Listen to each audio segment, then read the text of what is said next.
Guys, welcome back to my new another blog. তো কালকে যে ভিডিওটা করলাম ওটা ফার্স্ট দীঘার পার্ট ছিল। আজকে হচ্ছে আমাদের সেকেন্ড পার্ট। তো আজকেই আমরা বার হয়ে যাব, কেন আমরা দুদিনের ট্যুর নিয়ে এসেছিলাম এবং এখান থেকে আমি একাই যাচ্ছি। সবাই আগে গিয়েছে, আমি একটু দাঁড়িয়েছিলাম, একটু কিছু কারণবশত আমি দাঁড়িয়েছিলাম। সবাই আগে চলে গিয়েছে এবং আমি যাচ্ছি। তারপরেই অনেক অনেক আনন্দ করলাম কালকে। সব কিছু হয়তো আপনাদেরকে দেখাতে পারিনি, চেষ্টা করব নেক্সট এই যে দ্বিতীয় পার্টটা আছে এই পার্টে আপনাদেরকে দেখানোর জন্য। তো যা হবে সব কিছু আপনাদের সঙ্গে শেয়ার হবে। এন্ড পর্যন্ত ভিডিওটা দেখতে থাকবেন। দেখতে হচ্ছে আজকে এসেছি ঢেউসাগর না, ঢেউসাগরের পাশেই, নিউ দীঘার পাশেই আমরা আছি এখন। দেখতে পাচ্ছ পুরো উঠে, এদিকে সিঁড়ি দিয়ে উঠে, বুঝতেই তো পারছো। এদিকে নিচে আরও অনেকেই আছে এবং আমাদের যারা আছে তারা ওখানে পৌঁছে গেছে, আমার সঙ্গে কথা হয়ে গেছে। তো চলো ওদেরকে এখন ডেকে নিয়ে আমরা চলে যাব নিউ দীঘায়। সেজন্য যেহেতু আমি যাচ্ছি নিউ দীঘায় যাবো, সেজন্য চলো দেখতে পাবো।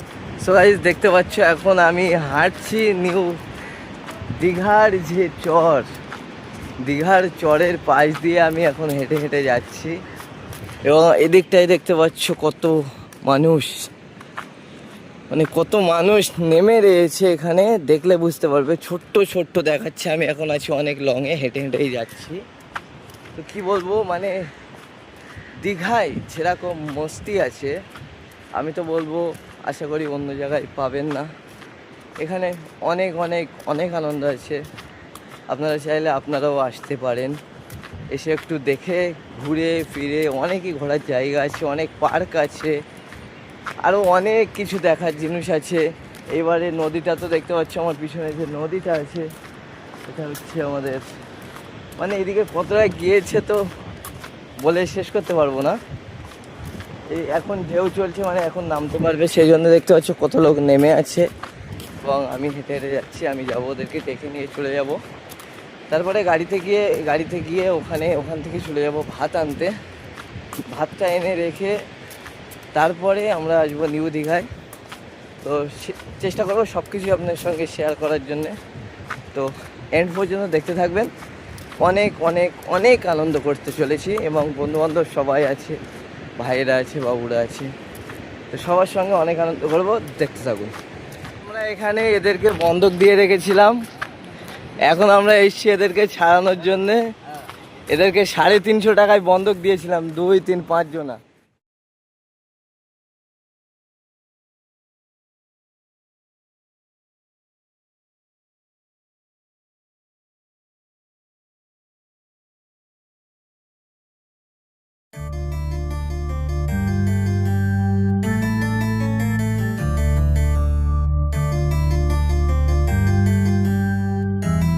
ফাইনালি আমরা এখন এসেছি মোহনায় এবং মোহনায় দেখতে পাচ্ছি মোহনার এই হচ্ছে রাস্তা উপর দিয়ে যেটা যায় এবং ওইদিকে দেখার জিনিস আছে।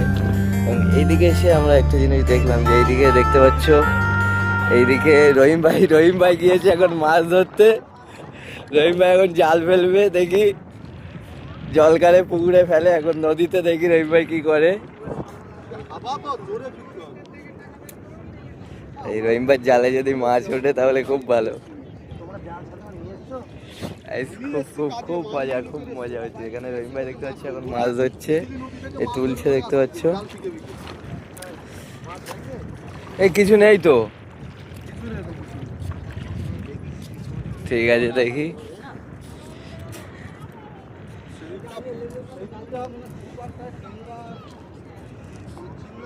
এখন রহিম ভাই এখন জাল ফেলছে, দেখতে পাচ্ছ। লাউ হয়ে যাবে, লাউ হবে।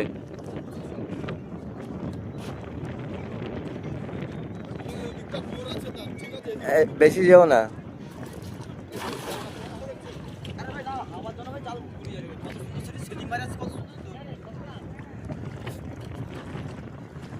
দেখে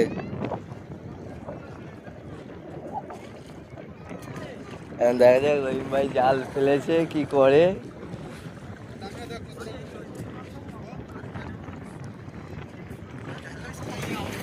রহিম ভাই মাছ উঠবে?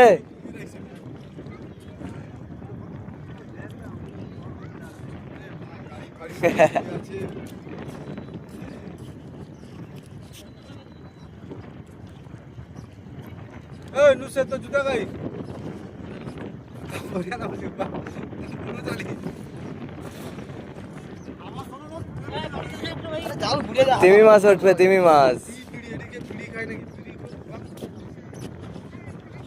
এই কি এসছে, কি এসছে? ভাজা করলো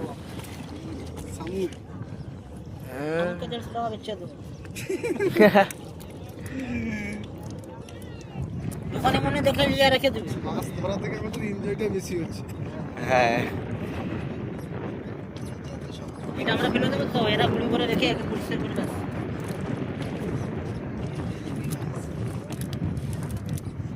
মাছ কই? তো জলে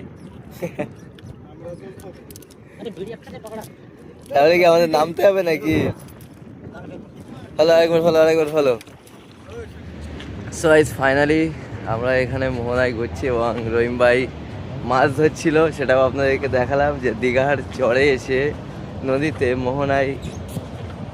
মোহনার যে ঘাটের এখানেই পাশে, ওখানেই রহিম ভাই মানে মাছ ধরছিল। একদিন ধরছিল, তার কাছ থেকে জালটা ছিঁড়ে নিয়ে। এবং এইদিকে আমরা যাচ্ছি, দেখতে পাচ্ছ, এদিকে শুধু ভিউটা দেখতে পাচ্ছ কত সুন্দর। মানে দীঘায় এইগুলো দেখলেই আনন্দটা হয়ে যায়, আর কিছুই লাগে না, এতটুকুই অনেক। আর আমাদের তো গ্রামের মতো এদিকে সবই আছে, জাল দিয়ে মাছ ধরছিল। এদিকে দেখতে পাচ্ছ ইজাজ যাচ্ছে, বাবা ভাই রহিম ভাই সব চলে গেছে, আমরাও এখান থেকে বেরিয়ে যাচ্ছি। এইবারে বেরিয়ে বাড়ি চলে যাব। তো চলো দেখতে থাকো, গাড়ির ওখানে গিয়ে